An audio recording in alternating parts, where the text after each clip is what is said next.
ಭಾರತ ದೇಶದ ನಮ್ಮ ಮಾದಿಗ ಸಮುದಾಯಕ್ಕೆ ಸಿಕ್ಕ ಅತಿ ದೊಡ್ಡ ಗೌರವ ಪದ್ಮಶ್ರೀ ಪ್ರಶಸ್ತಿ.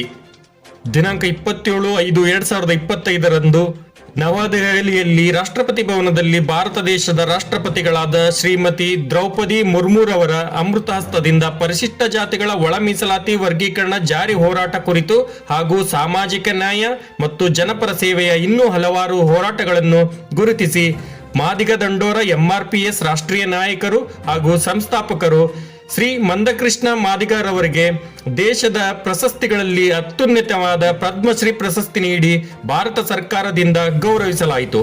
ಬಿ ನರಸಪ್ಪ ದಂಡೋರ MRPS ಮಾದಿಗ ದಂಡೋರ ರಾಜ್ಯಾಧ್ಯಕ್ಷರು, ಬೆಂಗಳೂರು.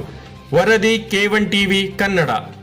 ನಮ್ಮ K1 ಟಿವಿಯನ್ನು ಸಬ್ಸ್ಕ್ರೈಬ್ ಮಾಡಲು ಕೆಳಗಿರುವ ಬೆಲ್ ಐಕಾನ್ ಮೇಲೆ ಕ್ಲಿಕ್ ಮಾಡಿ, ಲೈಕ್ ಮಾಡಿ, ಶೇರ್ ಮಾಡಿ ಮತ್ತು ಕಮೆಂಟ್ ಮಾಡಿ. ಧನ್ಯವಾದಗಳು.